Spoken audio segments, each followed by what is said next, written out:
Blog Talk Radio.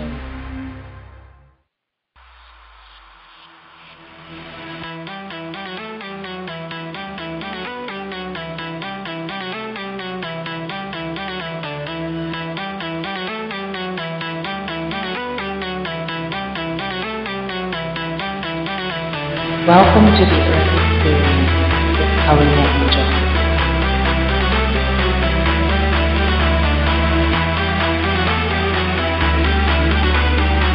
Are you ready to fall in love with the human experience?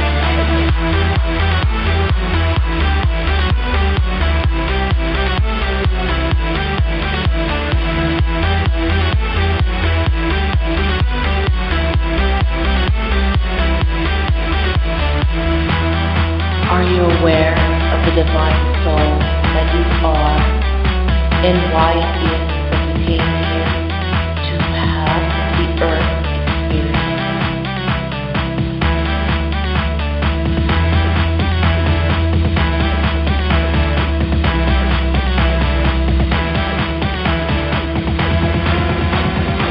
You were born in the 3D.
Divine Creator on earth, welcome to this experience.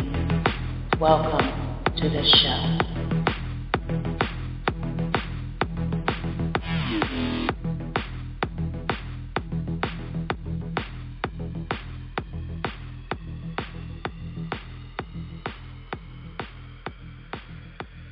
Whew, how is that for a Friday night?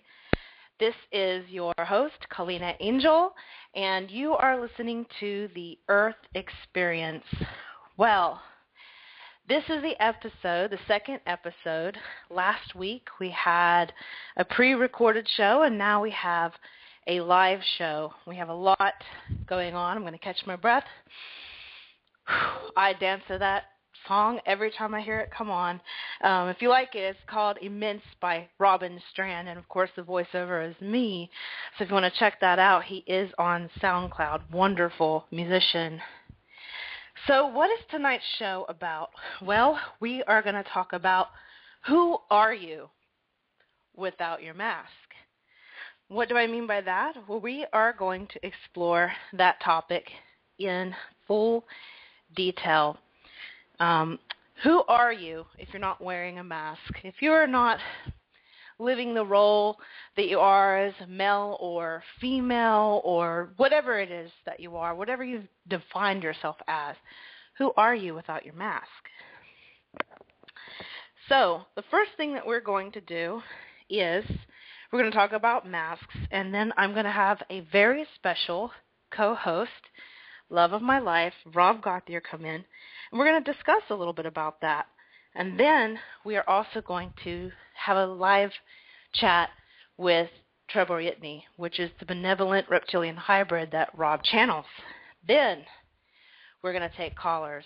And in between these, there are going to be some special little clips, poetry that I've written, some music, and also a clip from Nora. So I think it's going to be really, really fun night.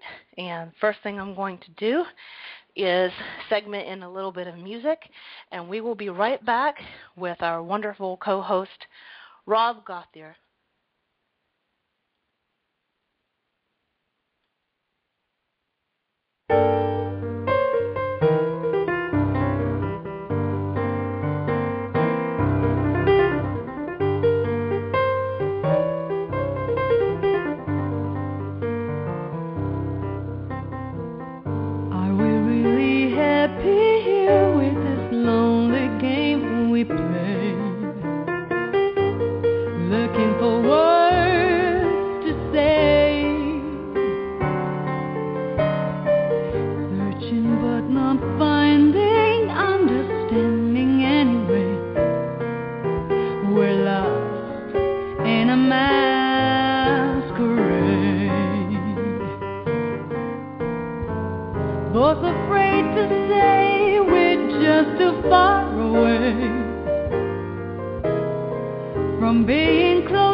This lonely game we play, thoughts of leaving disappear every time I see your eyes. No matter how hard I try to understand the reasons why we carry on this way, we're lost in a mind.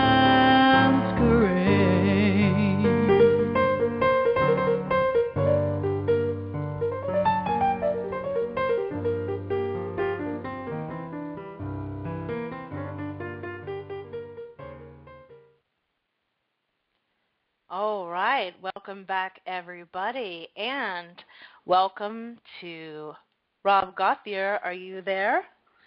I'm here. I am so excited to be on the show. I'm excited, too. Finally live this time around. Kind of dropping the mask, so to speak, on episode 2, right? Absolutely. I think it's the best subject to come up with. It's very prevalent in our times these days. Yes, you can always edit yourself easily and pre-recorded, so I thought this is very fitting, dropping the mask, going live. And so we're going to talk a little bit about the mask. And the first thing that I wanted to talk about was the universal mask. That's the first mask I want to talk about. And so what I mean by universal mask, a lot of us have heard how we're all one. We're all one. We are, as Nora Harold's 12th-dimensional beings refer to as universal beings of love and light. And then as I like to describe it, we had this big bang, and which to me means someone amongst us within our collective as one, we were like, hey guys, I have a great idea. What if we pretended we're not one? What if we split apart to explore various worlds, various realities? And then one collective said, let's create Earth. Let's pretend we're separate, limited beings. And then the third dimensional level, we're going to feel separate, limited, and a need to control and survive, and yet love and feel passion. And then bam, we began shifting, and we start remembering who we are, which is what we're going into with this 5D reality. It's like we are going from dreaming to lucid dreaming, if you will. So we're going to explore a little bit about this universal mask, as I like to call it, the original mask that we wanted to play this game. So we have these personality selves that we create, whether it's on Earth or in other worlds. And I wanted to get your take on this, Rob, because you teach a lot about, the densities. In the density classes, we talk about the evolution of enlightenment, and I wanted to get your idea on all of this idea of the universal mask. Well, absolutely, and thank you, too, for that wonderful intro and the beautiful music at the beginning. it fits in so perfectly to the topic. There's a lot of real growth that's happening amongst humanity right now, and part of that is the integration and incarnation cycle. And I can get very long-winded on this. As you said, I've taught this for a long time. I've also had a great teacher in Treb and his great teacher in Aridif, and they really, really speak a lot about the densities and the dimensions and how we evolve, the evolution of the soul. So I guess the universal mask, the part of incarnating into a place of limitation, is just that. It's a start of a collective consciousness, truly starting off as a 8th density entity known as a star. It physically manifests itself out as a star, and they say, let's create a solar system where we can have a limitation. From the way I understand it, it wasn't just Earth that decided to play into the entire part of what some people refer to as the Luciferian project, which is where physical beings go in and say, hey, let's separate ourselves from Source so we can't tell we're part of Source. And Earth is just, although Mars and Venus have both played and integrated, I think humans in general mastered it. So we really are going into that technique of learning how to first separate ourselves, then reconnect. So it's a beautiful, beautiful process. Right. It's just, to me, it's just amazing to think of our spiritual evolution in terms of a play.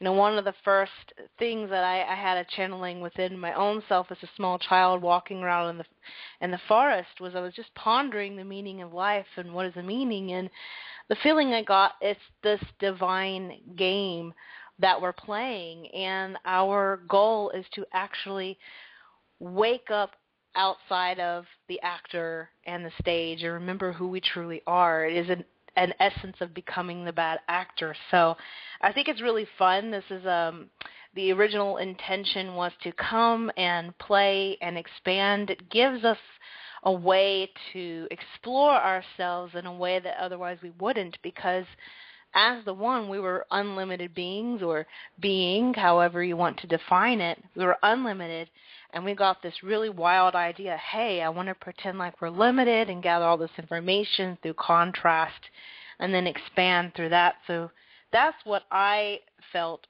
was a universal mask. And, of course, later on when we take callers, I would love to get your viewpoint, your inputs. You can call it 347-308-8788, and we'll be taking callers in the second hour. So is there anything else you wanted to add pertaining to the universal mask, Rob? Yeah, absolutely. I think a lot of people kind of look at our evolution, they look at our chance, they look at our opportunity and choice to incarnate into this reality, and a lot of people are very upset with their choice. They say, why would we come into this area of limitation? Last week you played a clip from Bob, who had a session with an entity within its oversoul. I'm trying to think of the name of the entity. Adful, it was, I think, yeah. right? Yes, I believe it was Adful. Yeah.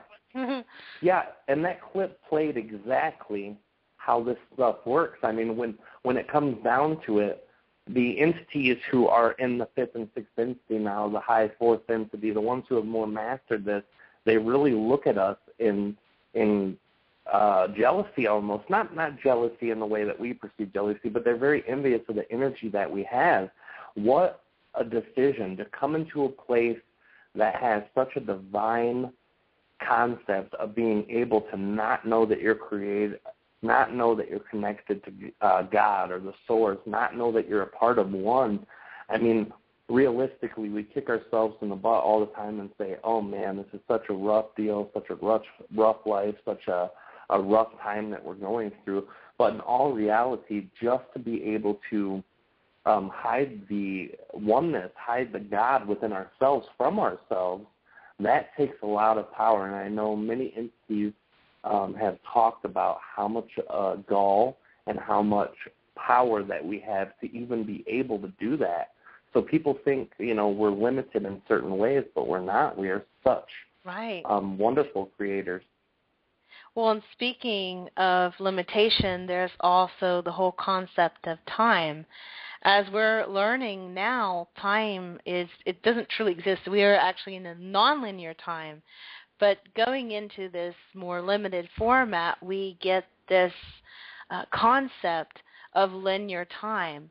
And that allows us, for instance, when we incarnate into a particular personality, most of us don't remember former lives and other planets. We have a brain that is going through this, what we perceive to be a slower evolutionary process, all of our energy centers. And it gives us this slowed down ability to just really hone in and focus in and find out what it is we're truly passionate about. So that's the funny thing about this mask, because I've been reading many quotes. If you go online and you read about masks, there are some schools of thought where people think it's through the mask that you discover who you really are. For instance, when social media popped out, people were able to get behind the screen and create this whole different personality. But was it really another personality, or was it just another aspect of themselves that they felt safe to explore without the fear of judgment from the collective, you know? And then likewise, we have, I lost my train of thought. What was it, the other mask that I had talked about? Well, there's the social media mask. There's the mask that we represent, too, in relationships with people. The interesting thing for me when we were talking about this earlier was how you came to even think about this subject. Oh, I remember. The other school of thought is that we use the mask to hide who we truly are. By the way, guys, going into the fifth dimensional, this is part of it. If you've been losing trains of thought, for all I know, I'm just jumping around in different times. So this is actually one of the things, is if you think you're losing your mind, you're not really. You're losing your mask. You get excited by another thought, and I get pulled into others. It's just so amazing. But yes, there are two different kinds of masks that were discussed. If you look in the mainstream, that some schools of thought think that we use the mask, for one thing, and others for another. And I think we ultimately use a universal mask to play and to explore and to expand. So, and Rob, what you brought up before about the collective mask, that's one of the things I want to talk about. I call it the human earth mask, or the earth mask in general, because we do have an overall earth collective here. But before that, I am going to play another segment, a poem that I wrote, which kind of pertains to some human experiences we have. It's a poem that I wrote, and it's called The Beginning of No. The Beginning of No by Kalina Angell. It's hard to believe you once ran in the rain and jumped in mud puddles. And your mom must have shouted for you not to fall, not to get dirty, not to make a scene. And your mom who meant well, and your tired dad who came home from work, hid his face in books, phonographs, and papers, smoking his pipe, and drinking something you were told was not for children. Because their parents told them no, and their parents told them no, far back into the first no that began in the time of survival and food rations, eat just enough not to starve. We now starve ourselves of love. But here you are, many years later. I see you in the distance coming out of Hometown Buffet, old and bent over, your daughter mirroring you, growing old and bending over to help you into the car. And it's hard to believe she too once ran in the rain and jumped in mud puddles. And behind her, in your well-meaning intention, taught her the meaning of no.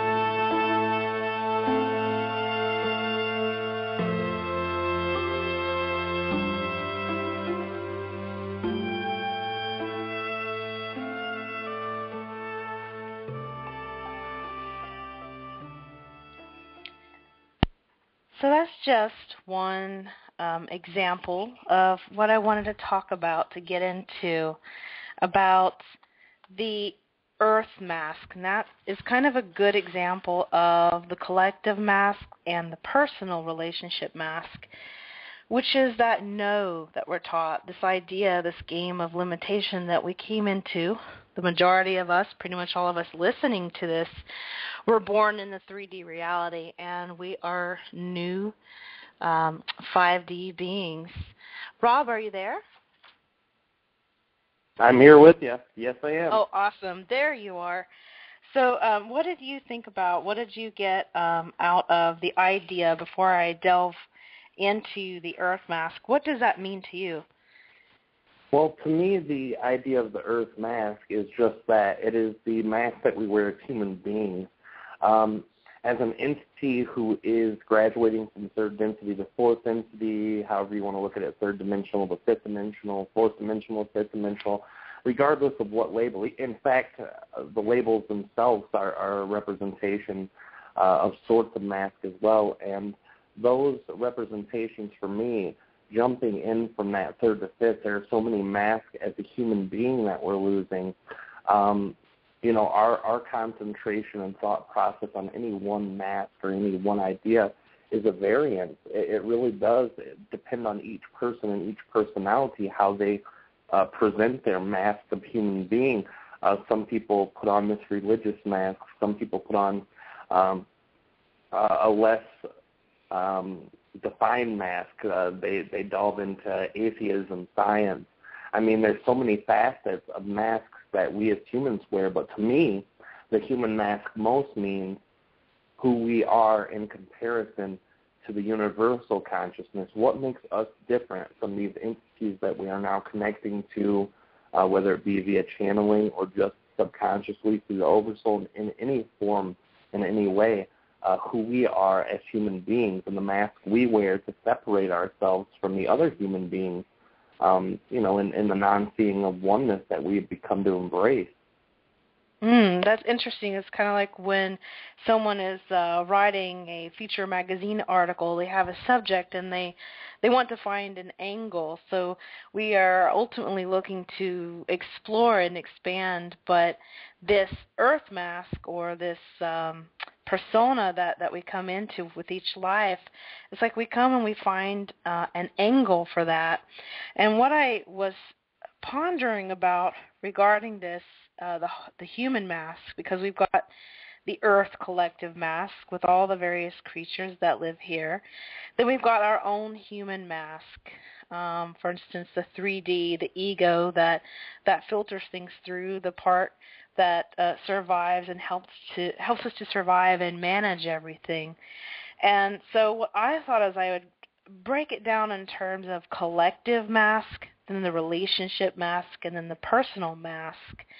And the collective mask, to me, like you had brought up religion, depending on what culture a person has grown up in, there'll be certain belief systems that are adopted and carried on there. And so even if an individual has a completely different belief system, say a love marriage versus an arranged marriage, they may decide to go with the collective because they want to be accepted and loved and revered and have a good family name. And that also kind of boils down to the relationship, with the family. A relationship mask is you're a little bit able to be a little bit more intimate with how vulnerable you can be sometimes in a relationship, but sometimes you still will face rejection. And those can be big barriers when you're dealing with the personal, because a lot of times you want to feel that love and that connection, because remember, a lot of us, we start to feel past a certain point in childhood when we're giving these social cues in the collective and our relationships, that we start to feel like we have to earn love and respect, so we must abide by the collective masks and the relationship masks. Like, for instance, when you have a job, you feel like you have to be professional. You can't say curse words. You can't dye your hair purple in certain circumstances. And then when it comes to relationships, sometimes you might feel like, I can't really bring up this particular topic to my loved one because they might not like that. You know, for instance, when a teenage daughter is going through her sexuality, her parents might flip out if she comes up and brings that topic up to her parents. And so this boils down into the personal as well, the personal relationship with our mask. We often adopt masks even for our own selves because we don't want to, we fear that maybe we are bad in some way because we've gotten these messages from these collective masks that we wear, these relationship masks that we wear. And remember, I had said with the relationship masks, we can be somewhat vulnerable. For most relationships, I feel that we can get somewhat vulnerable, but we can never be truly who we are until we've gotten down into the personal mask, and this is the most important, gone behind that mask and been true to ourselves and love ourselves and not judge ourselves. And it's when you can master this particular personal mask that you can start to really create your own reality. When you start to love and respect yourself, you realize, especially now, that you're truly a 5D being, because I think what's happening is that these personal masks are breaking down. We are having these identity crises, if you will, and it's taking a ripple effect into our relationships. A lot of relationships are splitting up. A lot of relationships are coming together. We're co-creating realities, and even the collective is shifting. Like if you think of it in terms of grid working too, sending the negative energy down to the earth where it distributes to, wherever it needs to be for the positivity, sending energy up into the grid. We are awakening as a 5D consciousness slowly, but it gets scary because, as I had explored in last week's show, the shift, SHIFT, or you can look at it the other way, has hit the fan. Our egos are afraid, and a lot of people think of egos as a bad thing, but it's not. It's this wonderful tool that's been there to help you to survive.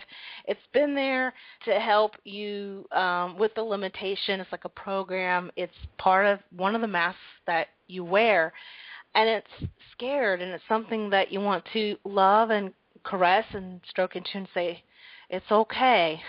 What are we going to do? We're going to find out our highest excitements, and we'll be talking about how we do that by following our heart and integrating our higher selves. So, Rob, you and I had talked about exploring this just through the chakra system, which, of course, we know are energy vortexes in the body. And so we had decided to start with the lower three chakras with this particular segment, with the human mask. Yeah. And so for the root chakra, what do you think it means to you pertaining to collective, relationship, and personal in terms of the masks that we have in the root chakra? Well, the masks that we incorporate to the root chakra are probably some of the most prominent masks that ones will wear. There is a sense, especially in the Western collective, that has an affinity to always protect your social status. It always protects your financial status. A term that we use in this all the time is keeping up with the Joneses. And that's what the first chakra is. It's the safety, which includes financial, physical. It's our sense of being. And so many people are stretching themselves out from week to week, living on budgets that are so poorly made because they want to appear to be different than what they are financially. They want to appear to be driving the nice cars and having the nice house when they can't afford to do that. So they'll throw up a huge mask just so that they can feel as if they are part of the collective. They can feel like they are not less than those around them. And I think that's one of the most prominent ones, especially here in America and the Western society, European society. Right. Many people are worried about that. Or they'll even revel in it, with the victim consciousness, creating by those masks, those circumstances that we might find ourselves in with the root chakra and the masks we wear within the root chakra, wanting to be able to survive, to be able to have food over our house. A lot of times I had given an example, we talked about this the other day, say, and this is also connected with, the third and, the fourth and the fifth chakras, but I had given an example. Let's say there's someone who really loves music, and that's their dream, but, the collective says, hey, musician, please, you're not going to make any money. That's crazy. Then you're in school and you find, hey, I'm really good with accounting and finances. I don't particularly care for it, but hey, I'm good at it. So then you decide, okay, I guess I'll do that. And a lot of that stemmed from that survival instinct. Hey, I need to have money. I need to do this. This is what the collective said. They must be right. And I have seen starving artists, musicians, and a lot of times it's because we buy into that collective belief. Even I did it one time, jokingly saying, well, I'm a writer and I'm supposed to just be broke because that's how creative people are, and that was a mask that I held. And instead of, realizing, hey, I do have the ability to create my own reality, to shift into a better reality, and do what I truly want. So I do feel like that is one of the masks that we wear. Was there anything you wanted to add in addition to that root chakra as far as masks go pertaining to collective relationship or personal? Well, sure. In relationships even, especially in relationships with significant others, one of the feelings, especially in the masculine energy, there always has to be a projection of, hey, we're okay financially, we're okay where we're living. The neighborhood might have high crime, but I'm here to protect you. It's my job as a man. The masculine energy really projects that outwardly, and I think that they are not the only offenders, but the largest offenders of projecting a mask when it comes to that specific idea. Feelings of safety are very important for the men to try to project that to the female and to their children, to whoever they feel that they have to protect. So they'll put that mask on. I know in my own life I have had financial issues before where I was very, very concerned, but the people around me I could never show that concern to because I felt as a man it was my responsibility to keep that smile on and say, hey, everything's going to be okay. The house bill will get paid. This will get taken care of. That's a huge one. Oh, yeah, absolutely. Yeah, they're a mask, and I notice there's always a big overlapping with the first three chakras. I feel that even as, when you're born into the role as a woman, you get these cues from the collective and in relationships that, aside from the little things about being in the kitchen to the commercial showing all the cleaning products and, but then there's the whole, what I'd brought up a little bit earlier was the sexuality and the fear of even being able to go out. Like I loved when I lived in Long Beach, California, I always took what I perceived to be a risk by walking out on the ocean, like not on the ocean, but by the ocean. I said that last week too. It was really funny. I haven't quite gotten to that level of Christ consciousness yet, folks. Haven't tapped into that. I walked by the ocean. Yes. I walked by the ocean, but I always was able to somehow tap into safety when I was exploring my 5D self. And, you want to make sure you really are tapped into that because there are things that, get triggered in a woman feeling like she can't go out and really express herself for fear that she might be in danger. So that cuts into her personal relationship with herself, her relationship with others, people saying, no, you shouldn't go, which ripples out into the collective. That is a really good segue into the second chakra, which has to do a lot with sexuality and creativity.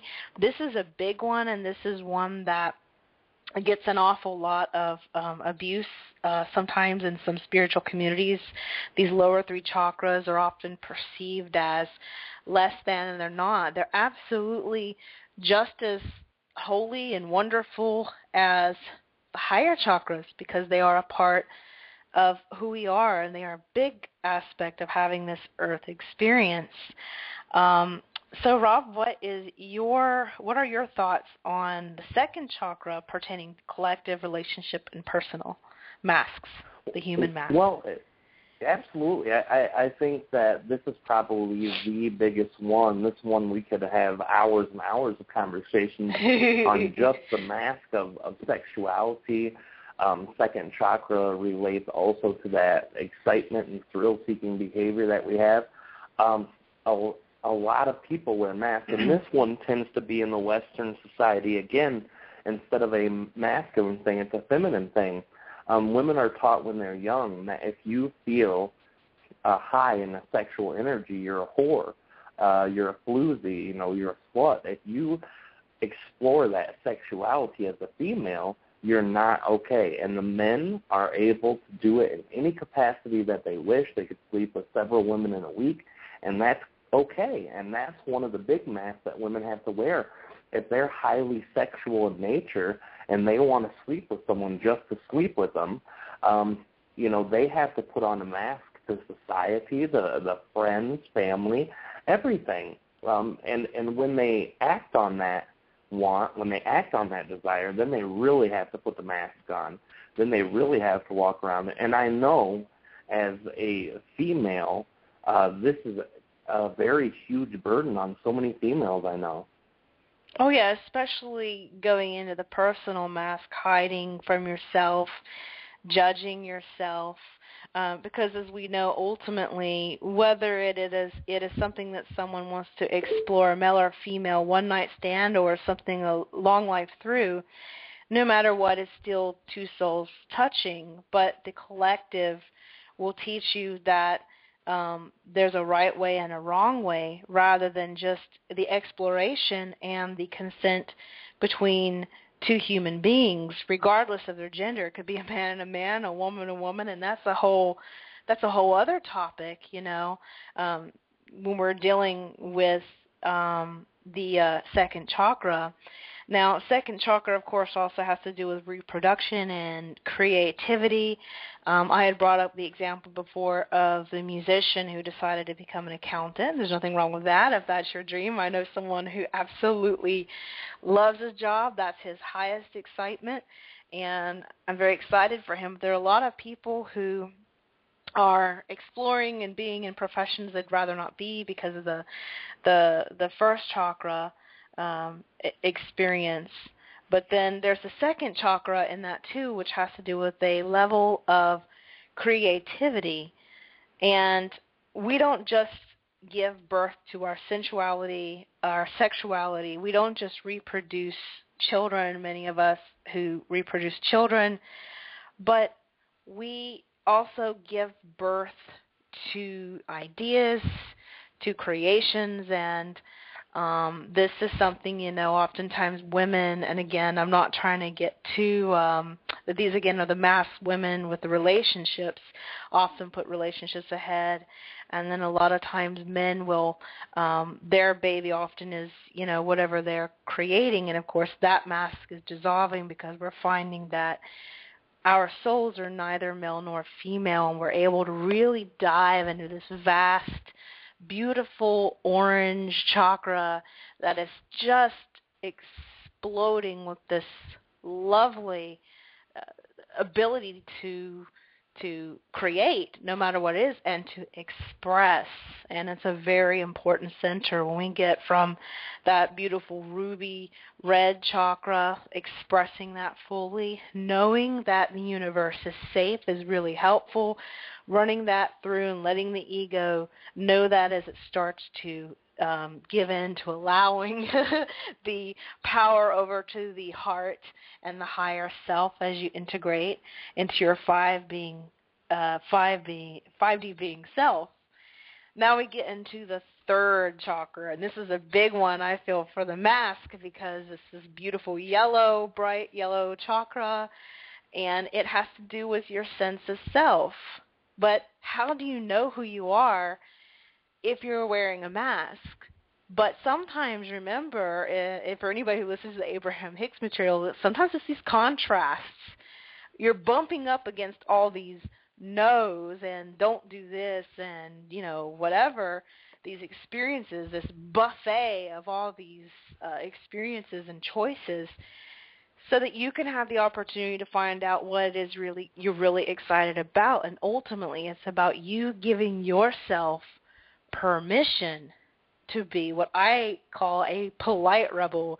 You're not just like, hey, I'm not going to do this because the collective, poo on you and whatever, forget you. I'm just going to, cause a ruckus.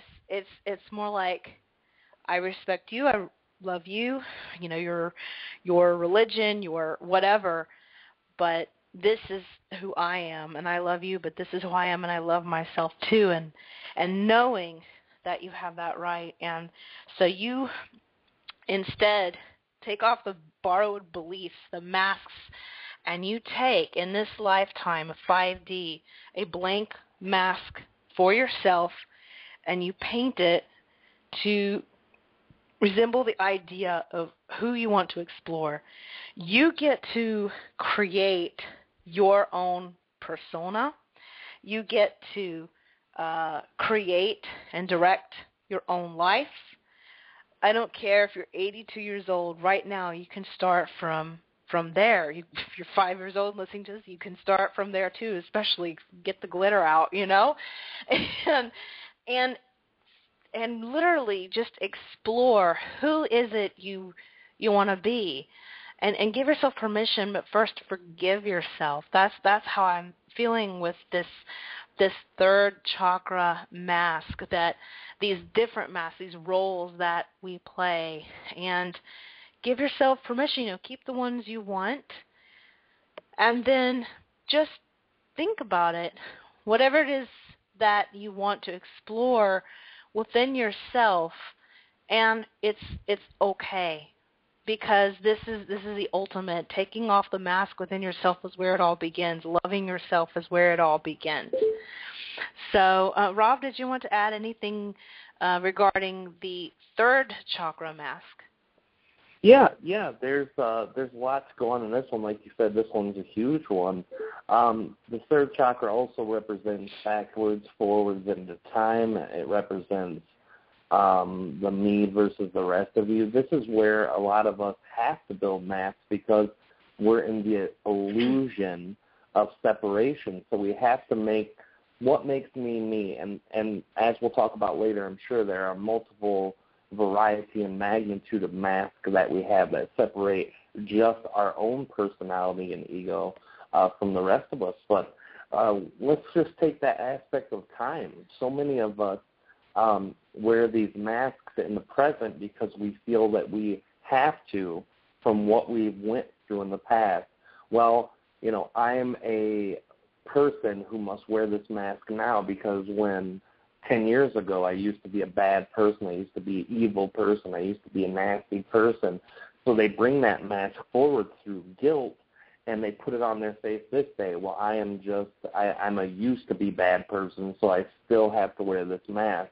So many people hold on to that past, or project even so in the future, where they're looking so far into the future, they're saying, well, I must be this, so I have to be this, as it's a part of the rule to be something further. Example, people who are well-educated, going through college, going through school, they say, well, I am going to be a doctor, so I must play the part now. I must get in these specific classes, even though for credit I don't have to.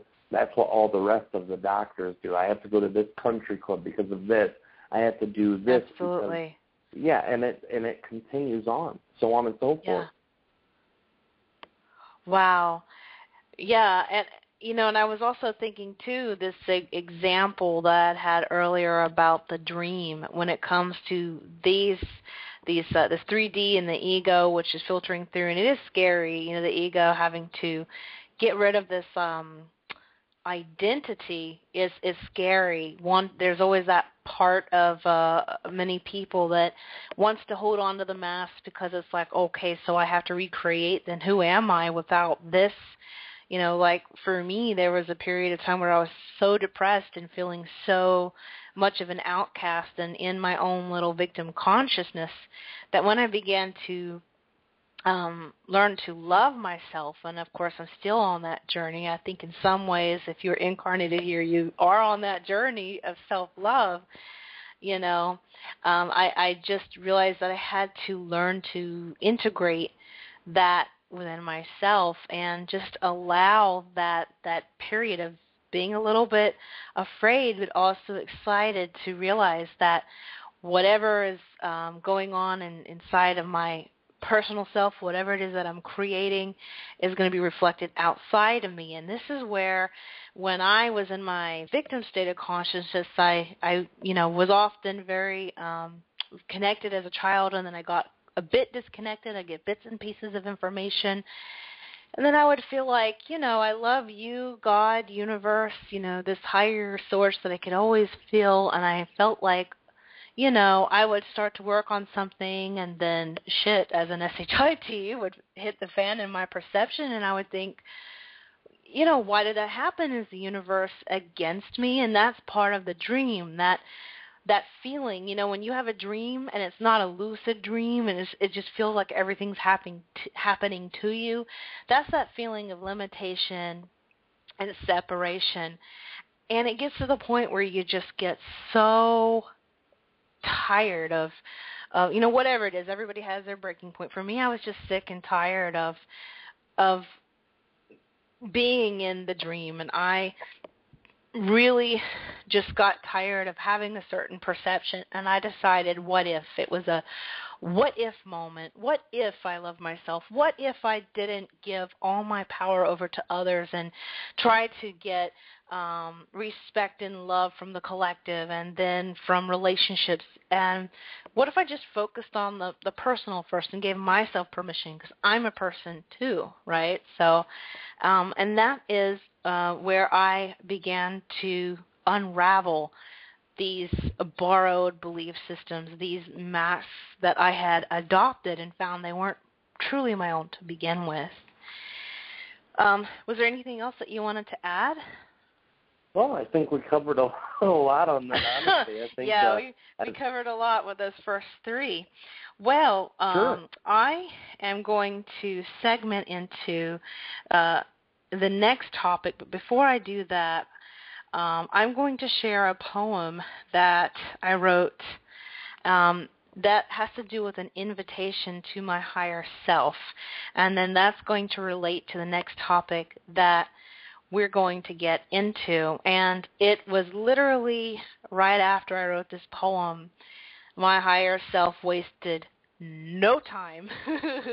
So I thought I'd share it, because if it's something that can help you all, any kind of a meditation, take it, anything that we can do.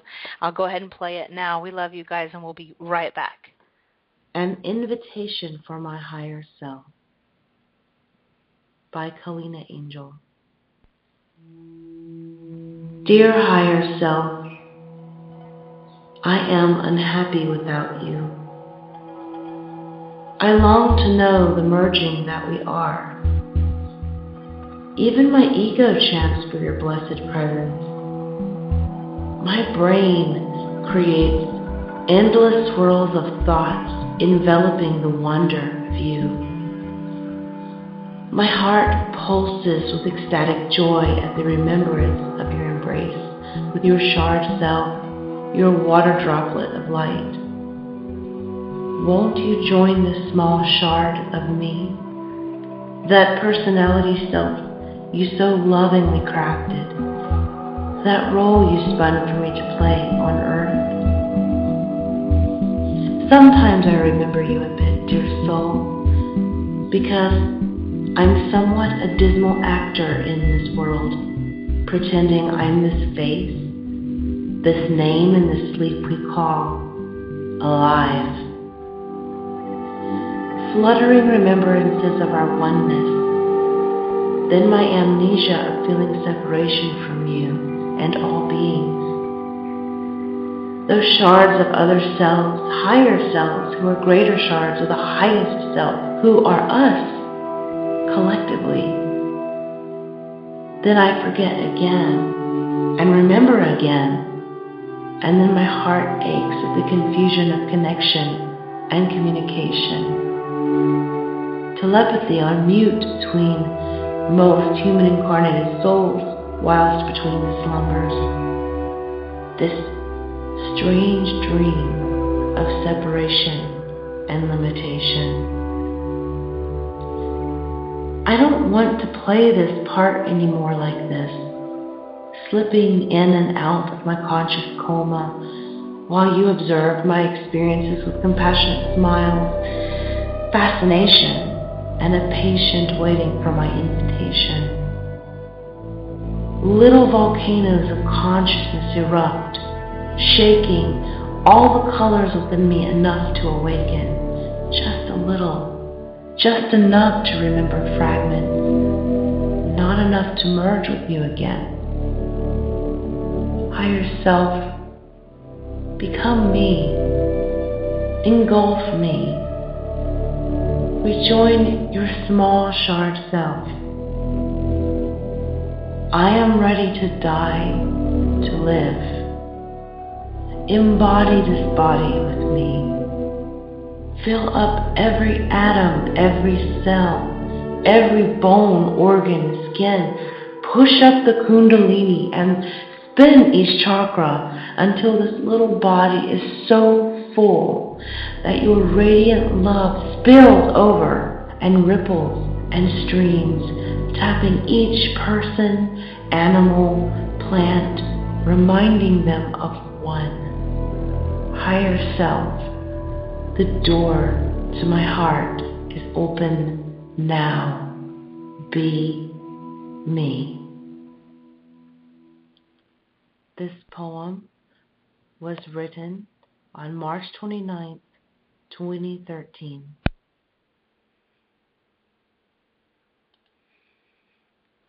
All right, everybody.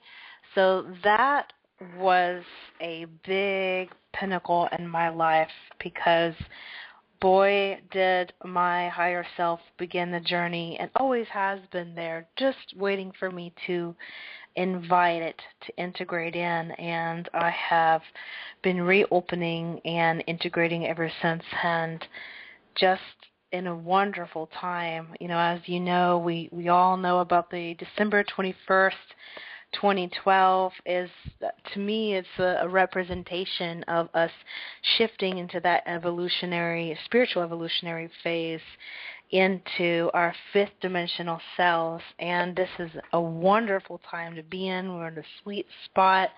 We were born as third dimensional people. We are shifting into fifth dimensional people. And in some ways, I already believe that we are 5D. It's just we keep recreating a lot of times these 3D experiences. So, Rob, are you there with us?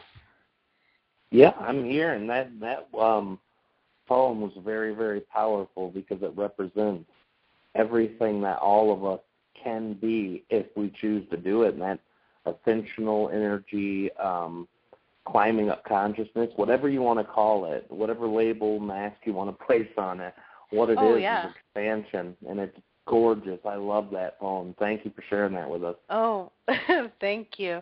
Well, for me, there's a line where I had talked about even my ego or my 3D self was craving that. It just got to the point where it's scary, but it's exhilarating. You go from it being fearful to exciting, and just a very, very curious thing. And I think that's another thing that's sparking in us as new 5D beings. We're going from the dream to the lucid dream, as an example, where we're realizing, hey, I can co-create my own reality, shift into the preferred realities without even bumping into other wills, and just having this wonderful time to expand and explore. It's one of the sweet spots where begin to realize that we are not our mask, we are not our characters, but we still get to play, much like little children. We're pretending, and we're heading back into that slow progression of becoming one again, but not quite. Because one thing that I'd forgotten to mention about the universal mask, this idea that we're one, and then we split into these oversouls, and then these oversouls split into higher selves, and then fractals, and those fractals decided to explore certain personality selves.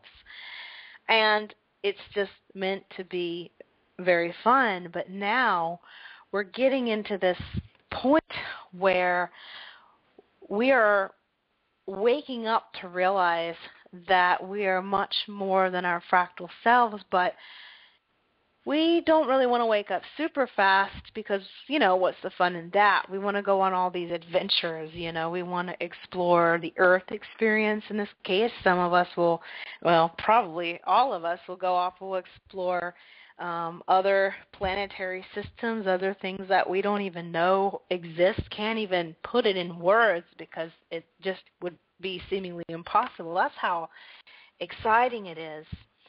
But what do I mean in relation to this 5D Earth experience mask? Well, I had mentioned the integration of the higher self. And how does it happen? It happens by following your heart. And your heart is the one that knows best. Rob, I believe you have a wonderful quote. I think Treb said it.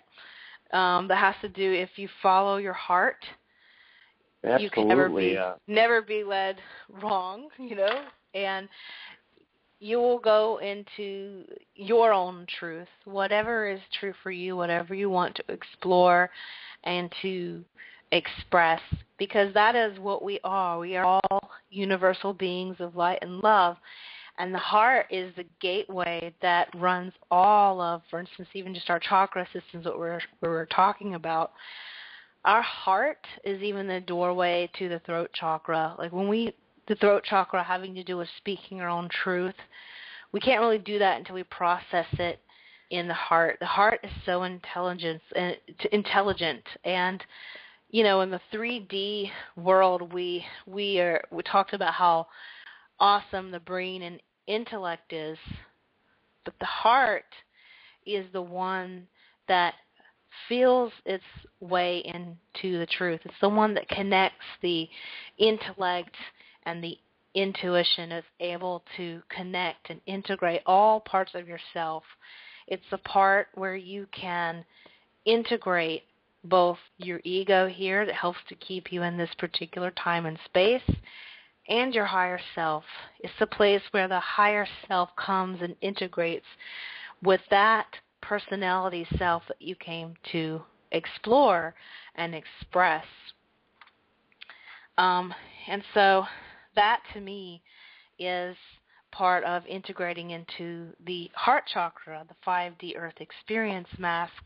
Rob, did you want to add anything to this particular chakra, the beautiful heart chakra? Well, absolutely. The quote that you were talking about earlier, I have that one with me at all times, and Yay! It's a beautiful quote. And Treb once said, actually, in the first book that we had done with Jefferson, he said and alluded to that if you follow your heart's connected directly to your higher self and to your soul. Yes. Your soul knows better than anyone for you. It knows better than the wisest or longest living entity in the universe, because it is you. It's a part of you, and it is what you need. So follow your heart, and you'll never be led wrong. And, I mean, what more can be said than that? It's beautiful. Oh, that's perfect. Segue. Yeah, absolutely. It's a beautiful understanding that heart is the most important thing, and your heart doesn't wear masks very well. Nope, does unless not. You choose, yeah, if you choose to say, hey, I'm not going to follow my heart, then you'll always have a mask on. And when you're following your heart, I mean, you never can wear a mask when you do. Well, it's like it's patiently waiting because it knows, because your heart is that spot within you, your true higher heart, that knows who you are. There have been many times when I was in my own victim state of consciousness where I'd call myself names and beat up on myself, and sometimes I do slide a little bit into that role every now and then because I'm a perfectionist, and, what I perceive to be a perfectionist, is one of my masks. And whenever I call myself names and bully myself because I never can, quite live up to that, or that's a belief system that I can't live up to that level of perfection, I beat up on myself and call myself names, and then my heart is always saying, you know better. You are a beautiful being of love and light, and you're one. And just like anyone else here, the one could not exist without each and every fractal, each and every higher self, even each and every oversoul, every bit, no matter what role you're playing, if you're the most perceived to be horrible, horrendous, evil person, or the best amazing saint, prophet in the world, doesn't matter. You're precious, and the heart will always remind you. The heart is never, never cruel to you, mean to you. That's that one spot that you can always go to, and that is also the spot where your higher self resides, because that's where it dominates. And I feel that the fifth dimensional reality is the place of the heart. This is where we are learning the heart intelligence. And that leads up into the fifth chakra, being able to speak your truth. And for me, because I perceived myself as different, I was, very intuitive growing up, connecting, even, channeling within my own self with entities and beings, but I hid it away from others so I could speak some of the truth within my own self, but I didn't feel safe enough to do it outwardly into the collective and many relationships, point where it got to where I wouldn't even trust myself on a personal relationship, and it became jumbled, and it's something that is, as we speak, is opening up now, which is great because a lot of us are going through this together.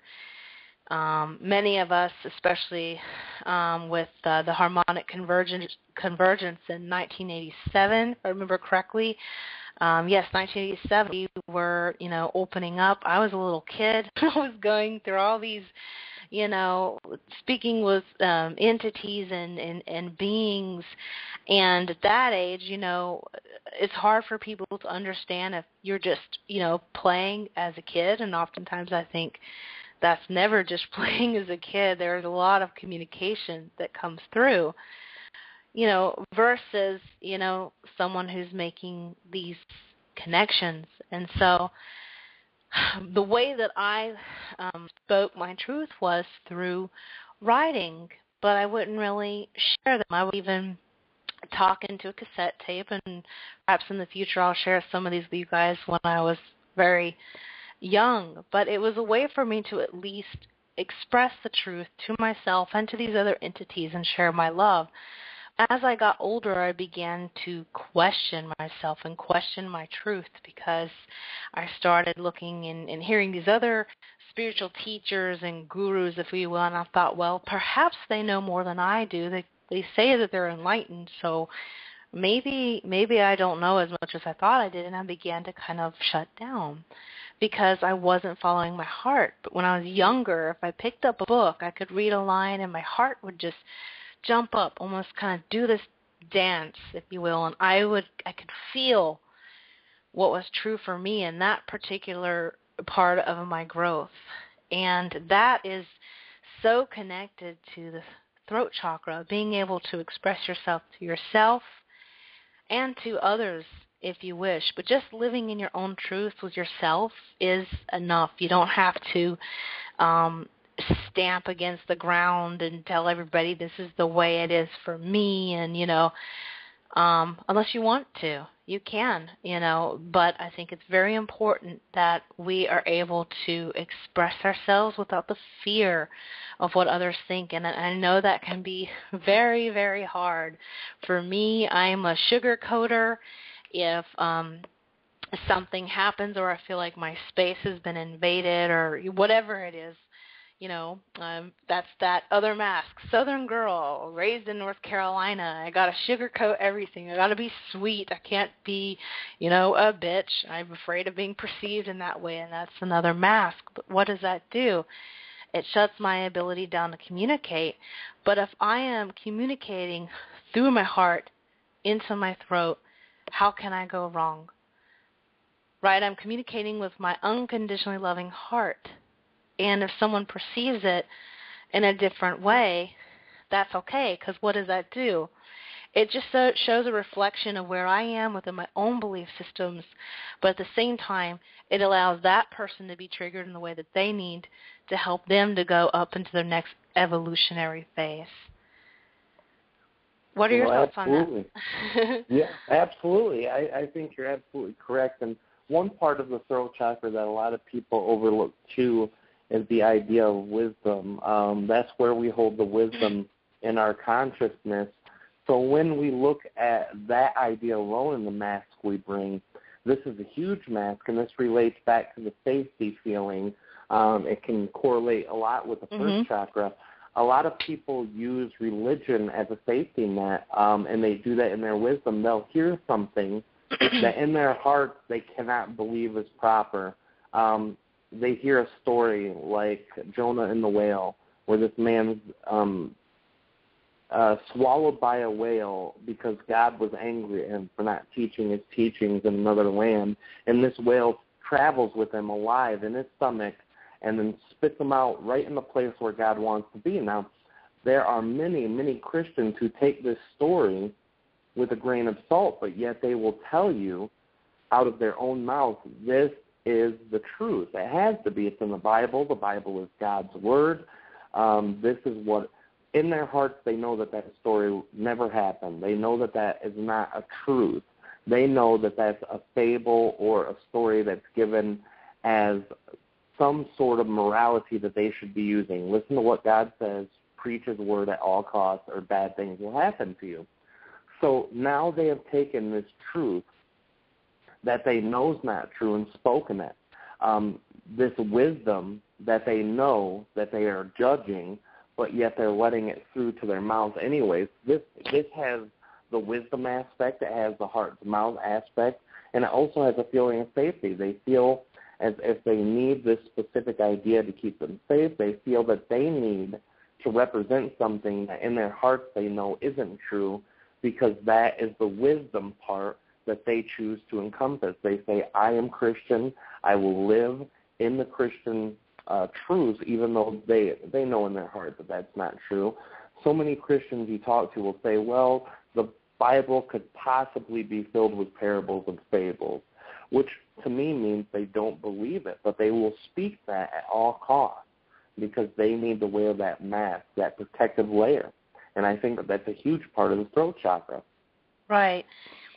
And I also want to say it's okay if a person chooses to continue to wear these masks. It's totally fine. The heart center doesn't mind, and if it's something that you agree with, if you feel in the moment that that's what you want to express, that's perfectly okay. There's no right or wrong. After all, it's all about having an adventure and expanding and having the earth experience. And these masks or personality selves that we come to explore is a big part of it that I feel. Then we go up into the third eye, and I feel like this is something that we have stifled, especially a lot in the 3D. Oftentimes when we're children, we're able to see and experience ghosts or, loved ones that have crossed over, or hear things and see little traces of things, and then we're told, well, no, those are not real, or, such and such happened and it's just a dream. It doesn't mean anything. And so we start to close down that particular communication center that connects us with not just within the earth, but the more etheric realms, the other dimensions that we can tap into. And I feel like this is a time when it is like it's a bud. It was a bud, or even a seed and a root, and now it's a bud at this stage. I feel like with a lot of us in the 5D, and it's just beginning to open. If you water it with the love and also with learning to speak your truth, even if it's just the truth of yourself, that's just accepting and loving yourself with your own is perfectly enough to help see this particular bud begin to open up and be able to see and hear and experience more. You realize that you have much more than 5 senses. And Rob, you are especially a good example to talk about this. So I'd love to hear what you have to say about the third eye chakra. Well, absolutely. The third eye chakra is a lot of things. As you said, it's that ability to perceive what is not normally perceived in the 5 senses that we're told we have, and that in itself is being projected with mask over it all the time by people. Yep. The Maya mask, not being able to see the illusion, but being able to pierce in that big kind of mask that drops down, like the curtain, if you will. Well, absolutely, and that's the part too that a lot of people kind of have been saying. I've heard in the last 3 years since I've been out there in the public talking to people, they say it's so sad that people are covering this up and they're not tapping into that part. But it's not really sad. It's a part of progression. All of us have to open it eventually, if not in this lifetime, then in another, and if not in that one, then other. So it is something that all of us will get to eventually. But the idea is that in covering this, you're covering a part that's truly you. And once you're able to tap into it, so many greater things come to you. The mask that I decided to drop is when I said, hey, I want to learn about what's after this physical life. And my obsession with that idea, my consistent moving forward allowed me to, I didn't want a mask there anymore. I said, I am tired of this mask.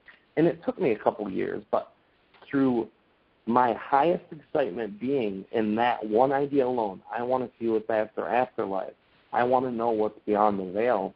My excitement led me to that version of my truth, to my own perception on that idea, and that's what led me to Treb. So it is an amazing journey if you want to take that journey, if you want to release the mask of, well, we're here on Earth, this is what we get, we will never get. I mean, I've had such good friends who have came and gone in the spiritual community because they said, well, you know, I'm meditating 3 times a day, I'm meditating 5 times a day, I'm trying to do what you do, Rob, and I can't do it, so I quit.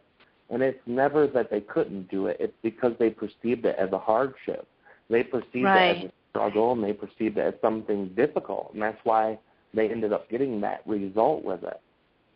Yeah, not trusting themselves enough to follow their heart and, you know, speak their own truth and know that you are simply reflecting in them a version of what they want to see, but we all have our own way of expressing, and it's always got its own spice or flavor, if you will. And if you think of it in terms of the collective soup, you don't want everybody to be cumin or everybody to be salt or everybody to be ginger. You want everybody, you know, everybody has their own spice, if you will, to bring to the table, so that collectively it's this incredible, delicious food, whatever it is, if you will, that we all add to the table. We have our own particular flavor to offer, and that's something to honor. I'm noticing the time, so I'm going to get right into the crown chakra, and that doesn't really have a mask, You know, this is something that we, once we have gone through and uncovered and really explored, I feel the mask that covers up the crown chakra is about integrating. I feel like this is a lot where the higher self steps in, and the heart is the gateway, and it moves all this energy around, and the crown chakra is where we really get to fully integrate our 5D selves. And I do want to remind that I feel like all the chakras are equally, they are equal. They all have their wonderful energies. They're like these beautiful notes that harmonize with each other. And, of course, we go beyond the 8 chakras, but these are the main ones we'll talk about. Rob, what is your take on the crown chakra pertaining to our 5D Earth experience? Well, absolutely. I think everything you said was right on the money. And in addition to that, I think you're right in the way that there's actually really 2 schools of thought here.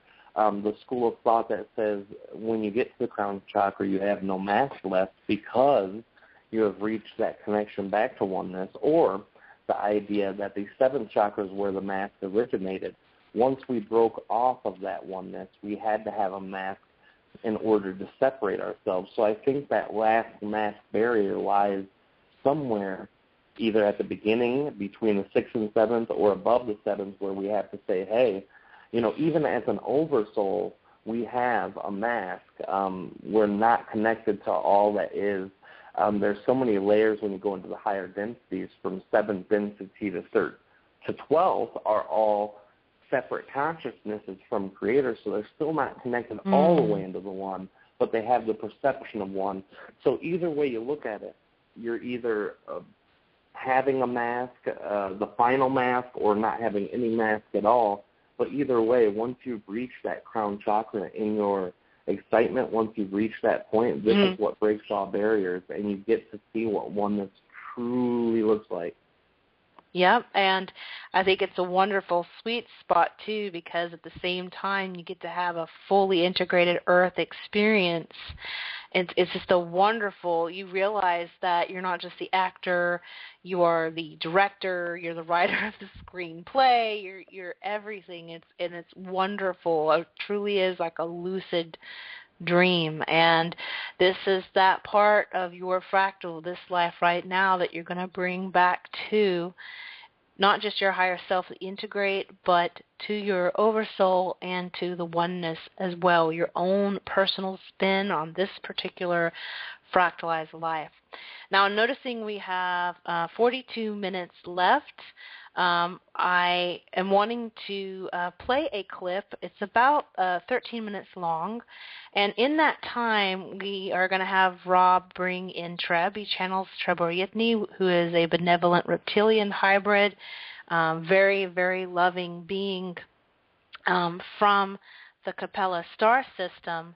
And so what I'm going to do is I'm going to play this clip from Nora Harold, who channels the 12th dimensional Pleaidian beings and the collective. And I feel like it's a good wrap-up to what we've talked about prior to this. Then we're going to bring in Treb for about, maybe 10 minutes, depending on how much time we have, to get his spin on what we discussed tonight. And then we are going to bring Rob back and take callers. So without further ado, Nora Harold, an incredible channeler. I'll play her clip. If you find resonance with her, you can find her on www.noraharold.com. We'll tell you that from our perspective, there is only one ultimate truth that we hold to, and that is that everyone is comprised of love. Everything in the universe is comprised of love. It is the building blocks for the universal experience. You are source energy. There is not a single speck of energy, whether it appears to be light or dark, that is anything but love. That is anything but source. we really want you to take this piece with you back into your day-to-day reality, because you still play the game here on the planet of the good guys and the bad guys. And sometimes you believe so much in the game that you begin to believe the bad guys are comprised of darkness. They're not. They are love, expressing itself as darkness so you can better see the light. Because in a dualistic reality, as you have here, where you have light and dark, left and right, male and female, on, you cannot have light without the dark. You would not be able to understand yourself. And every single one of you listening to this information, taking it in, experiencing it right now, you have certainly had your dark adventures. Take a breath and really feel the truth of that. Oh, lighten up, everyone, as you process this piece of information, because you often feel like, oh, it's the lifetimes where I was killed or raped or persecuted that give me the most trouble. No, we would say to you it's the lifetimes where you killed, you raped, you persecuted that give you the most trouble, because you still carry shame and guilt and fear that you might choose to go in that direction again. Take a breath. And think about right now all of those that you would choose to call the villains in your current reality. And in this moment, choose to see them as beings of love and light. Whoever they are, whether they be politicians, a parental figure, the Anunnaki, whatever you want to call them, whatever you're projecting onto them, choose to see them right now as beings of love. This is your job as a light worker. This right here is your number one assignment in this lifetime. To remember that you are love and that all is love. Take a breath. So how do you walk around the planet all day long, every day, operating from this place, remembering that this is true? It's challenging, yes. And none of you are going to do it all the time. And there's not that expectation being run by any of us that you will. There's not that expectation being projected onto any of you. In fact, what we see is the ones who are projecting the greatest kind of expectation on yourselves are you. Very hard on yourselves here on this planet, because the ego mind likes to run an incredible amount of judgment. And as soon as the ego mind or the third dimensional personality activates and begins to respond from its own trauma, because that's where judgment comes from, trauma. As soon as you activate your trauma, you begin to run these judgments about the people around you and about yourself. And remember that anything you're judging around you is a reflection of the self, because all of you are the same. You are love manifesting itself into a myriad of reflections so you can understand yourselves as love. Take a breath. Shake your bodies out again and feel yourselves as love and joy. So this lifetime has been quite a ride for all of you so far, because you're not having the regular old earthly experience. We're going to shift topics here just a bit and talk about the shift that's underway that you're all aware of. And for those of you who aren't fully aware of it, well, we'll catch up quickly right now. So there is a dramatic shift at hand happening in humanity and within Earth itself. As we said earlier, you are running these experiences in tandem. And this is the big news, that a collective consciousness calling itself humanity and a collective consciousness calling itself Earth. That's right. Think about that. Feel that. Let go of that idea of Earth as a singular being and instead begin to relate to Earth as a collective consciousness itself. How could it be anything but? Look at the incredible amount of life that grows up from that being you've referred to as a singular being. Begin to relate to Earth as a collective consciousness, and you will begin to have a much more enjoyable experience here on the planet as you begin to see the many facets of that collective consciousness that makes up Earth. Now begin to expand that outwards. Think about what you've got in your skies, all those other celestial beings, and begin to understand them as collective consciousness. you begin to understand our experience now, the 12th dimensional Pleaidian collective, us as a collective consciousness that can appear in this moment to have one voice, one singular voice, but in actuality we are comprised of millions of beings of light coming together, having a collective experience. Take a breath, all of you. So in this lifetime, you decided that you were going to, along with Earth, shift from a third dimensional version of reality to a fifth dimensional version of reality. So what does that mean in real and practical terms? Well, as we said earlier, the third dimensional version of Earth shows you that time runs on a line, meaning there's a past, a present, a future. Third dimensional Earth shows you that matter is solid, so as much as Nora might want to try, she can't put her hand through the stalk of this tree, not in the third dimension, not running a third dimensional mind. Nora can't do that. You have these separation of gender that you play with here in the third dimension. So there's male and there's female, and there's a big differentiation between the two, as you all know. Physically, mentally, emotionally, you project so much onto your separation of gender here. And you really had fun with this in the third dimension. You have had so much fun pretending to be a boy or pretending to be a girl. And then pretending to be a girl who wishes she were a boy, pretending to be a boy who wishes he were a girl. And you've had so much fun with sexuality as well here in this reality, taking on identifiers as heterosexual, homosexual, bisexual, transsexual, on and on and on. You've got to understand that Earth is like the all-you-can-eat buffet of experiences in the universe. You got to come here again and again and again and again and again and again and again and do anything you wanted. And then you'd leave. And as you would leave that incarnation and take your essence back to the higher realms, you wouldn't take any of the experience with you. Well, we often see you struggling with this piece. You have serious conflict with somebody in this lifetime, in an incarnation, where you will have serious conflict. And then you can't even imagine reconnecting with the one you had conflict with in the higher realms.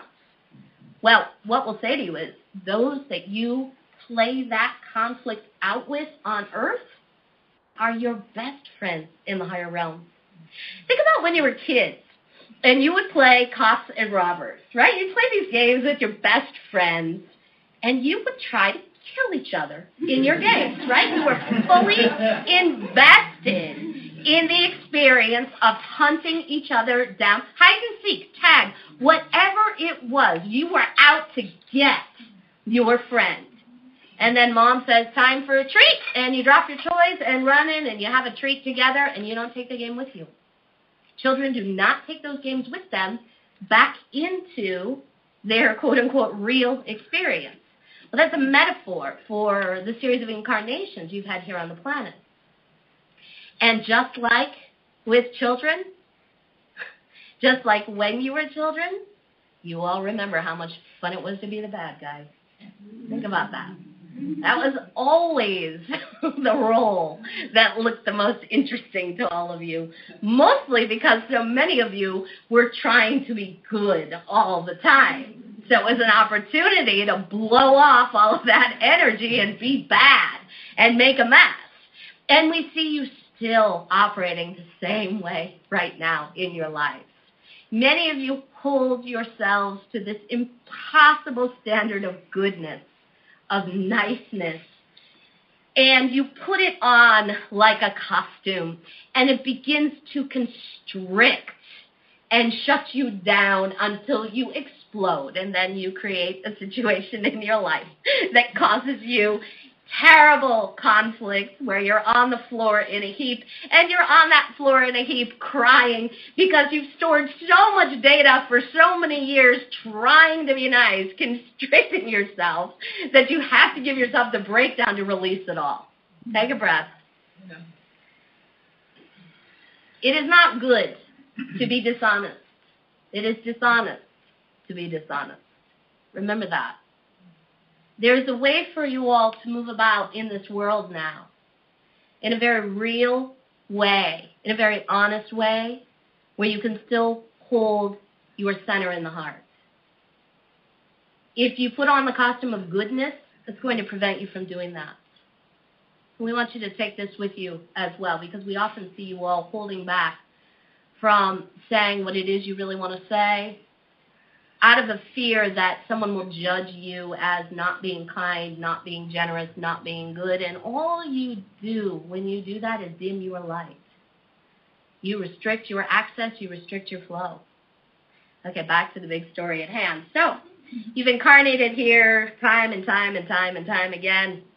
But in this lifetime, the intent was to come here, start your life like a normal earthly experience, so many of you did, and you created relationships and work and family and drama, and then at some point, the energy was going to shift, which was going to allow you to drop into your heart centers, begin to disable the third dimensional mind, and this is going on right now. This is the big experience you're having right now. You're dropping into your heart centers and you're disabling the third dimensional mind. So what does that mean? You're forgetful. You can't remember where you put that thing or what happened on that day. Yesterday feels like 5 years ago, and tomorrow feels like it'll be in a minute. Time is completely eluding all of you, and this is because the third dimensional mind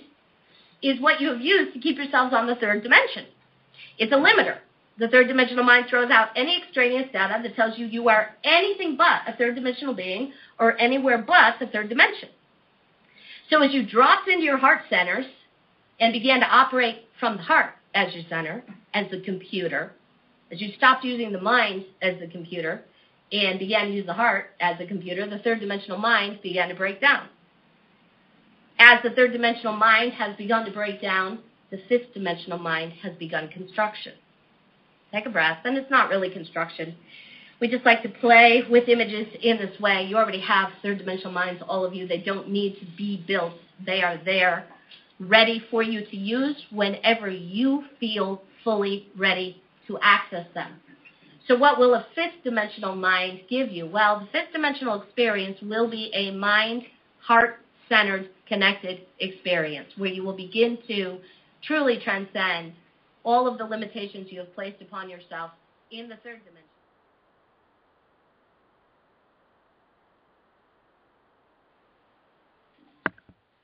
All right. Who do we have with us right now? Do we have Rob or do we have Treb?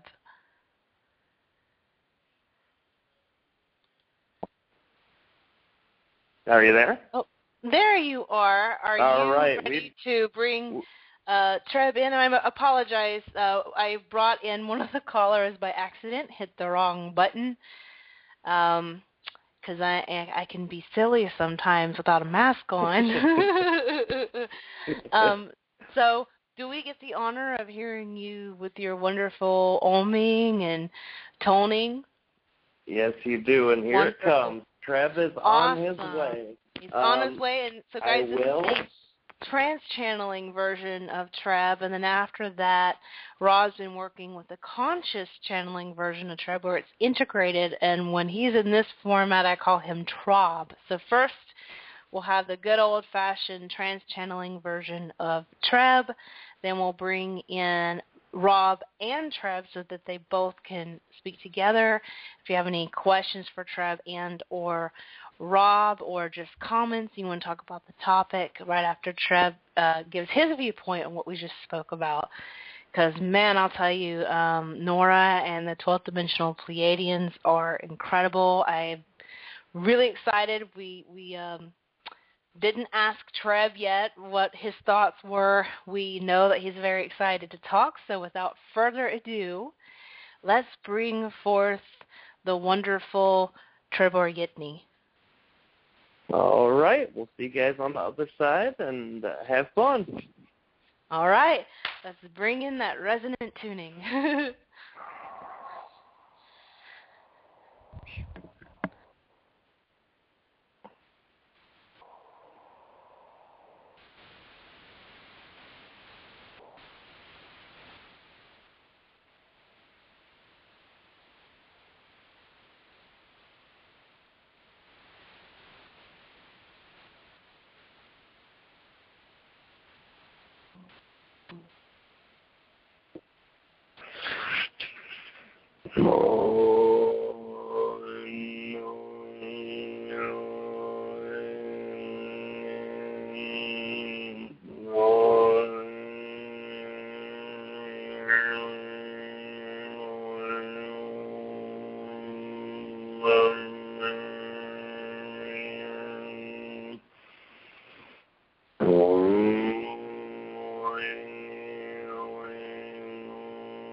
Good evening, Kalina. Oh, good evening, Treb. We're so excited to have you tonight. Yes, and I'm very excited to be here as well. I know that you have many questions, or at least one question that you wish to ask. So whenever you are ready to begin, you may. Yes, well, of course, as you know, we know that you have been listening in on our conversation tonight, and we wanted to get the conscious version of you and the trans-channel version of you. So first, we wanted to hear what your thoughts are on tonight's topic regarding the masks and, the universal mask, the earth mask, the 3D, 5D experience, all of that. We just wanted to get your viewpoint. Yes, and I'm very happy to share this idea with you. Let us express that, first of all, the concept of masks that you all see and perceive have very many levels. What we mean by having very many levels is that there are facets and degrees of consciousness in which you are able to express. What is a mask and what does it mean? Well, let us express that the mask is an area of consciousness that you wish to express in that moment in any given time. It is not that a mask is being fake or against who you are. It is not that you are hiding something from the collective in any specific degree. But what a mask is an expression of consciousness that you decide to use, an expression of consciousness that is manifested outwardly for other entities to co-create in that moment. There is an expression and an understanding of what it is specifically that brought this concept to your own mind as well as to the host mind.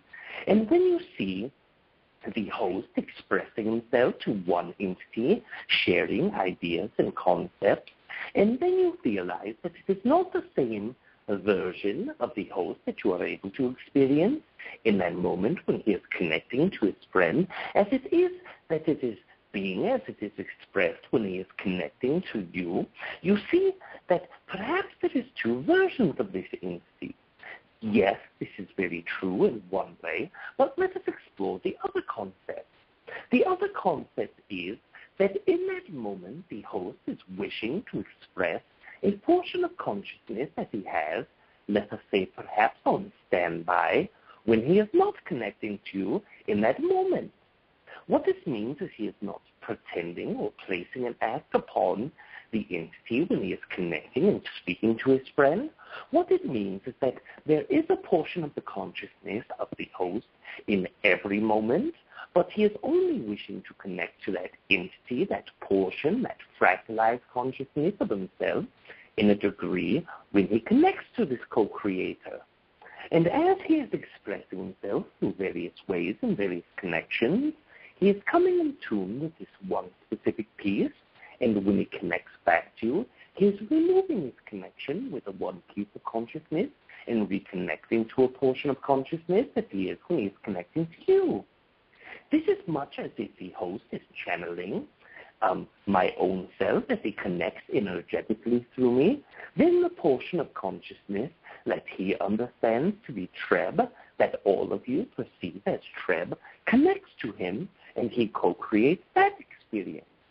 So a co-creation of separate portions of consciousness in one degree is one idea and one facet of this math concept. But let us express the more deep thoughts that you have had when it comes to expressions of what masks are in one specific area of connecting to the chakras.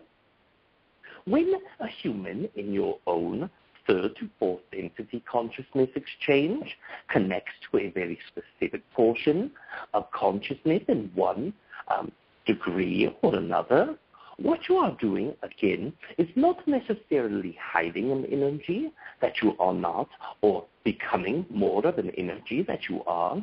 What you are doing is very similar as you connect in your own relationships. What you are doing is integrating portions of your higher fractalized self into yourself so that the higher self or the oversoul in full may experience this concept. What am I doing when I am hiding from any specific entity in one case, whether I am projecting that I am not as sexual as I say I am, that I am not afraid to be in this moment when I truly am? What this is an expression of an experience that must be had by the oversoul. It is a feeling as if I must protect my own self from a specific energy of a perception of another entity and a co-creation of what I am truly desiring. This, to your own mind, your own perception, perceives to be hiding or lying, but in the case of these expressions that you are having, as you are very well aware, as the point you have driven home very greatly this evening, is that in each portion of a mask, you are a new portion of consciousness, you are co-creating a new experience from a higher perspective, much as your symbolism and simile that you use as it is a play to be played. This is the concept. In each moment you are shifting to be a new character. You are shifting to be a separate portion of a co-creation of a larger event that you wish to experience. And this is a very great correlation that you will make with the mass concept to the integration of consciousness in one specific moment for experience sake of higher self as well as the oversoul. Oh, thank you so much, Treb, for taking the time to share with us your perspective on the masks. And I was wondering if you could stick around and pull forward in Rob's consciousness as an integrated, I like to call you Treb when you guys are in this position. Of course, you always are. And take a couple of callers. Now, we've only got about 16 minutes left in our little linear time on the radio. So would you be able to bring Rob in, and then we will all co-create and experience a conversation with a couple of our callers who have been waiting for a very long time? Yes, I would be very excited to connect to the host as he is more conscious so that all of you may speak of these ideas. Thank you so much, Treb. We love you so much. You know I love you. Yes, you are very welcome. And as I will not be in the trans-channeling concept, even though I am not disconnecting, I will express the idea that I will leave you all this evening in love and in light, and we will experience each other in a few seconds. Yay. We'll see you in a second, Trebby. Good night. All right. How'd everything go? It's good. So, I know we have Rob and then Treb on the line. We have only 15 minutes, so we're going to take a couple of callers. So, and then hopefully you'll be able to get some announcements in so you guys know about all the exciting things coming up. Sure. First caller that we have, a dear friend of ours, Savita 352. Are you there? Hey, I am here. Hey, very good. Hey, sister. Hey, how you guys are? This is going really good, and I really want to tell you personally, your last show, the first show, it was so cool. It was such a female energy. Yeah, I mean, thank you. Yeah, like you can smell the female energy in that. It was so beautiful. Well, I do like exploring that personality. So, did you have any other comments or thoughts for Treb, as I like to say?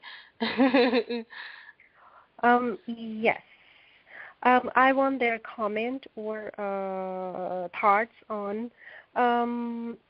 It's like it's like a kind of phenomena going on. I think in everybody's life the same thing goes on. Like, I'm in higher vibrations, like I am myself, like a happy self. And then all of a sudden something happens and I just go down to the same poor me concept. So what is the Rob and Treb's thoughts on it?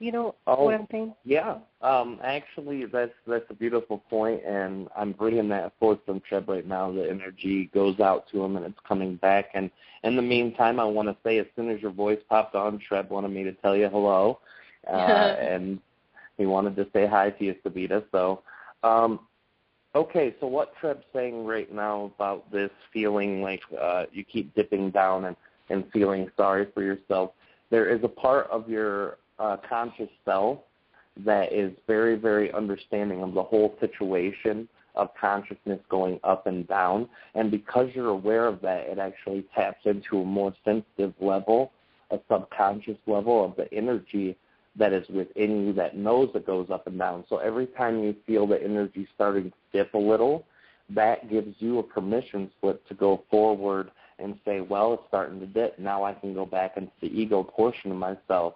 What he suggests, if you want to avoid this more often, is when you start feeling an energy dipping, instead of just subconsciously allowing yourself, try to reinstate yourself over and over again in your own awareness, in your own mind.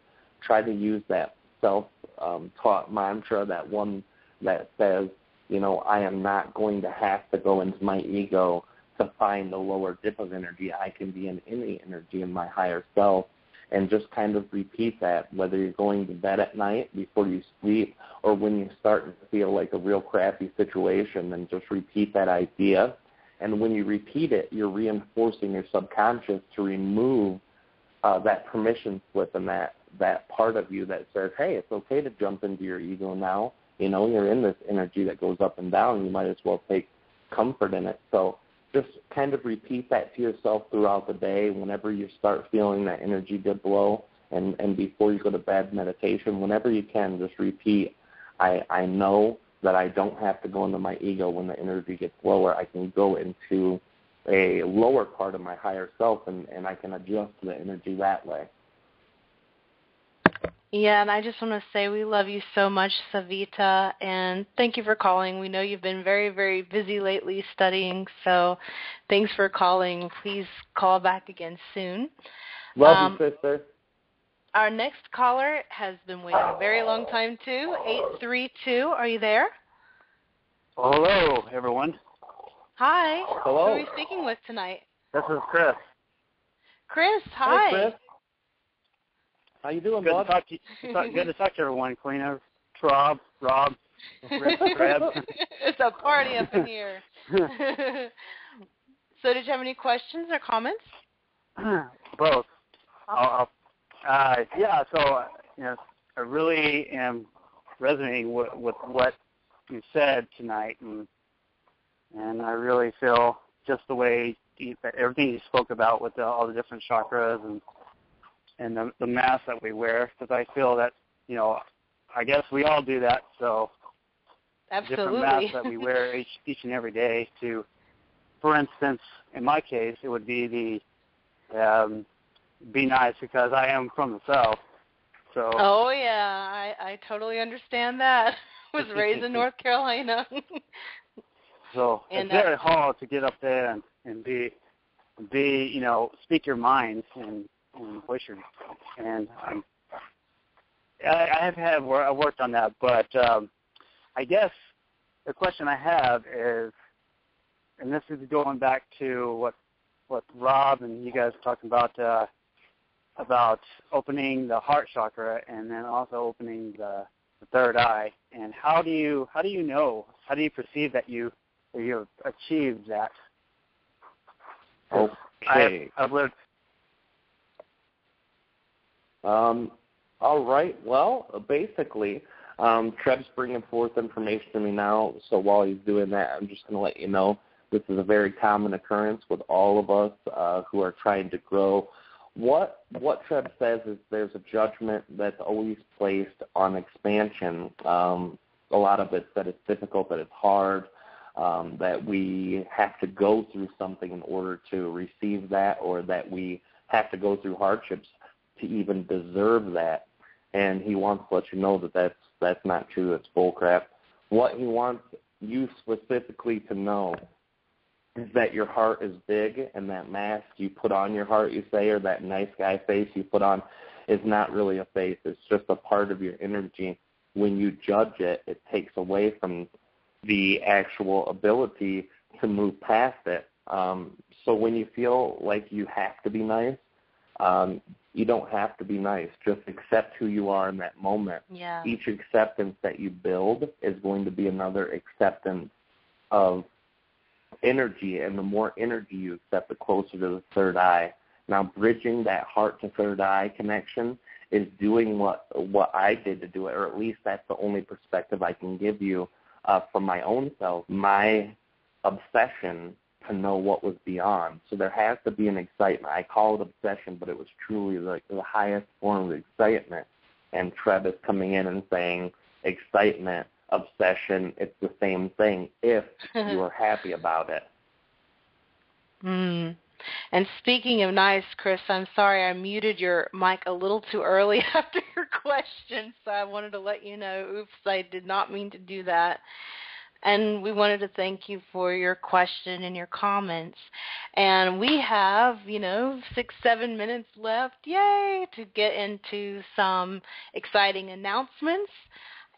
Rob, would you like to tell us the calendar of events that's coming up? We have the channel panel, among other things, even something going on tomorrow. Absolutely. First of all, I want to say that this show is a wonderful show. Thank you, Kalina, for the Earth Experience. Also, that this network is thank you. And this network's a beautiful network. It is the Enlightenment Evolution Network. We have channels 1 and 2. You can find all of the feeds from both channels at facebook.com/Enlightenment Evolution Network, all one word. You type that in Facebook, you'll get to the group, and you can see every show in archived mode and any shows that are up and coming, as well as any event that any of the hosts are in and involved with. First of all, we have an event tomorrow, the 26th. That's at, I believe it starts at 10 a.m. Pacific Standard Time, which would be 1 p.m. Eastern Standard Time, and it goes for 6 to 8 hours. And I will be presenting in between 4:30 and 5:30 p.m. Eastern Standard Time. Dolores Cannon will be there, Robert Potter, Jeffrey Horn, Amelia Benz.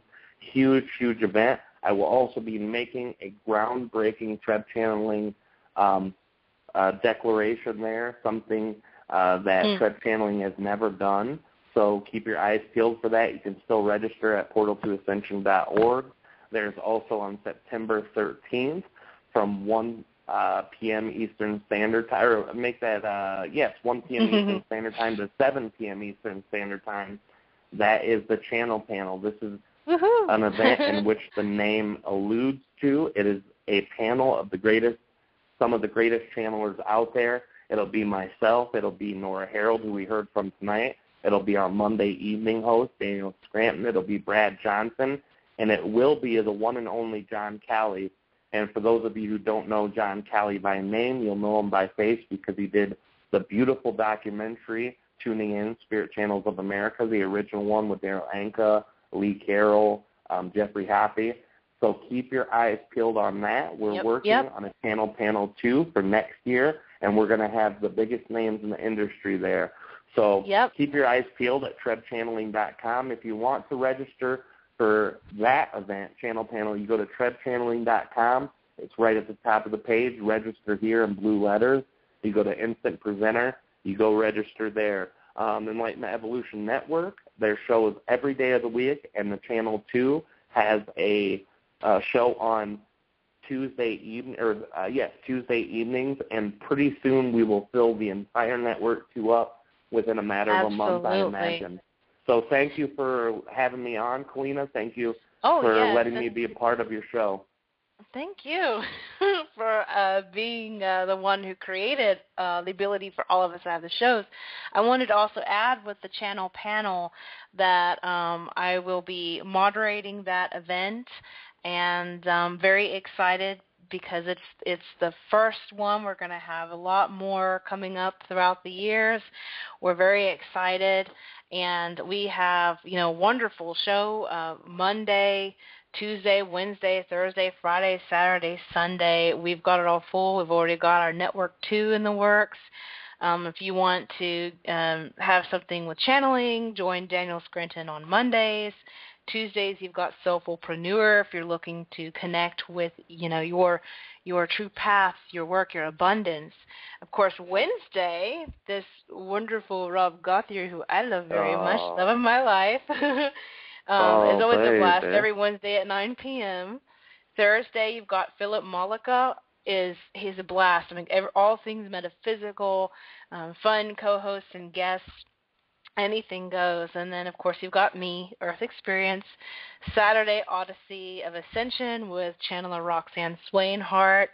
Man, you have a blast. It's definitely a party with Roxy. Foxy Roxy, we like to call her. And then Sunday, Karen Newman, About Oneness to 12 noon Eastern Standard Time. Again, we have the new Enlightenment Evolution Network 2 with Victoria Vives, who hosts Earth Sky to People. We're running out of time, but you can find all of that on our Facebook. We have a group and a page on Enlightenment Evolution Network, and we're also putting everything up on YouTube. So you guys want to come and get your dose on YouTube or Blog Talk Radio, please feel free to go to that. And if you love what we're doing, you can donate to any one of us. We do this out of our hearts.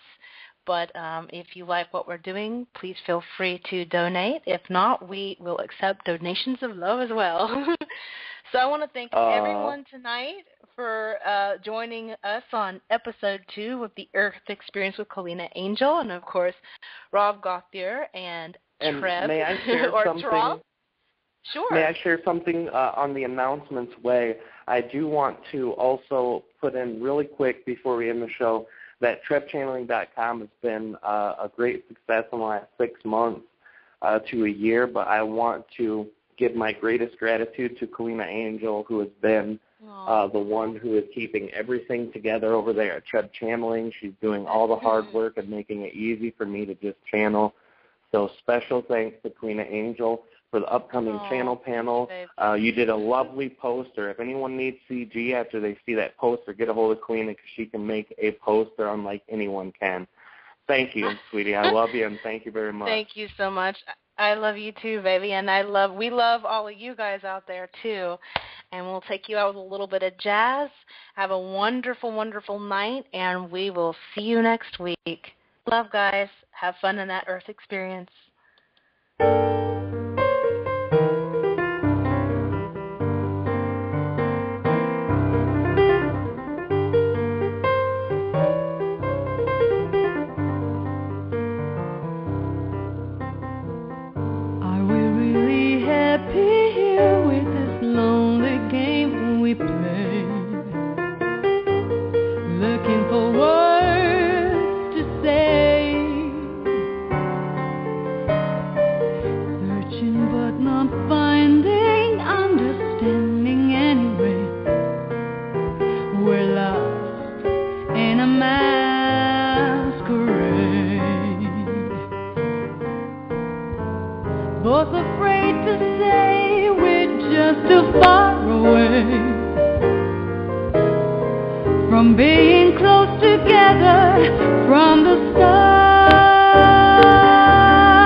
this lonely game we play.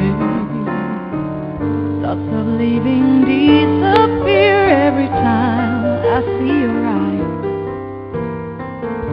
No matter how hard I try to understand the reasons why we carry on this way, we're lost in a masquerade.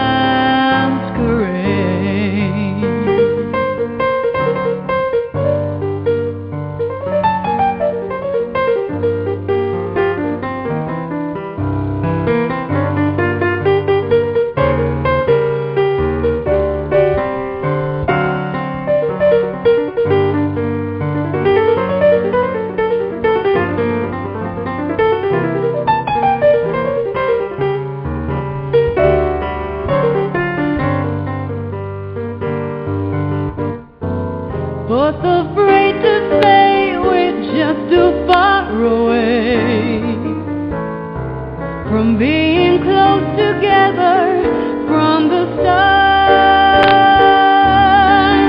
We tried to talk it over, but the words get in the way.